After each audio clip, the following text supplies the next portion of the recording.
নমস্কার দর্শকবৃন্দ, প্রাথমিকে ফের চালু হচ্ছে পঞ্চম শ্রেণীর এবং সেই সংক্রান্ত একটি গুরুত্বপূর্ণ আপডেট আমি আপনাদের সঙ্গে শেয়ার করছি। আগেই নির্দেশ দেওয়া হয়েছিল যে ধাপে ধাপে রাজ্যের সব প্রাথমিক স্কুলে পঞ্চম শ্রেণী চালু করা হবে। এর আগে 2020 সালে রাজ্যের 65,000 প্রাথমিক স্কুলের মধ্যে প্রায় 18,000 স্কুলে পঞ্চমের পঠন পাঠন শুরু হয়। এবার ফের তার প্রস্তুতি শুরু হয়েছে।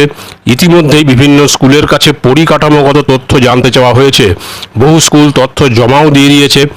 আরও কিছু প্রাথমিকে পঞ্চম শ্রেণী চালু হলে ওই স্কুলগুলির পড়ুয়া সংখ্যা কিছুটা বাড়বে বলে মনে করা হচ্ছে। জলপাইগুড়ি জেলার বিদ্যালয় পরিদর্শক প্রাথমিক শ্যামলচন্দ্র রায় বলেন, তথ্য ও বিস্তারিত রিপোর্ট ঊর্ধ্বতন কর্তৃপক্ষকে পাঠিয়ে দেওয়া হবে। পরবর্তীতে যেমন নির্দেশ আসবে সেই মোতাবেক পদক্ষেপ করা হবে। আগামী শিক্ষাবর্ষ থেকে পঞ্চম শ্রেণী সমৃদ্ধ প্রাথমিক স্কুলের সংখ্যা আরও বাড়তে চলেছে বলে ধারণা শিক্ষামহলের। উচ্চ প্রাথমিক এবং উচ্চ বিদ্যালয়গুলিতে আগে থেকেই পঞ্চম শ্রেণী চালু আছে। এর আগে প্রাথমিক স্কুলগুলিতে পঞ্চম শ্রেণী চালু ছিল, তবে এরপর বহুদিন পরে 2020 শিক্ষাবর্ষ থেকে ফের এই উদ্যোগ নেওয়া হয়। সেই সময়ে জলপাইগুড়ি জেলায় 1209টি প্রাথমিক স্কুলের মধ্যে 466টি স্কুলে পঞ্চম শ্রেণী চালু হয়। তখনই ধাপে ধাপে সংখ্যাটা আরও বাড়ানো হবে বলে স্কুল শিক্ষা দপ্তর নির্দেশিকা জারি করেছিল।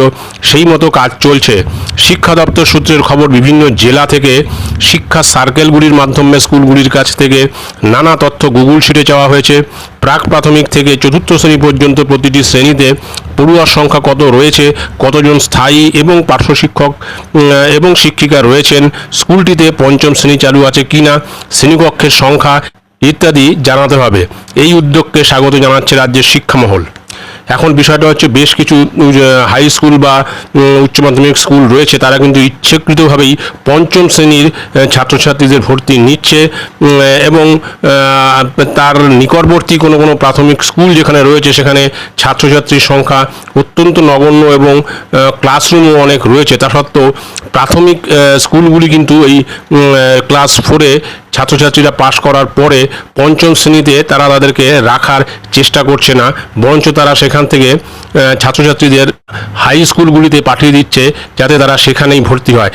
এবং একটা স্ট্রিক্ট অর্ডার না আসলে কিন্তু কোনো হাই স্কুলে এই পঞ্চম শ্রেণীর ছাত্রছাত্রীদের তাদের স্কুল থেকে ছাড়তে চাইবে না, বা পঞ্চম শ্রেণী তাদের স্কুল থেকে চলে যাক এটাও চাইবে না, কারণ এখানে মিড ডে মিলের একটা বড় অংশ তাদের হাতছাড়া হয়ে যাবে। তো যাই হোক, এটা যত দ্রুত সম্ভব তত তাড়াতাড়ি চালু হয় ততই মঙ্গল।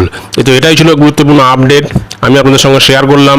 ভিডিওটি ভালো লাগলে অবশ্যই সাবস্ক্রাইব করবেন চ্যানেলটি পরবর্তী আপডেট ভিডিও পাওয়ার জন্য।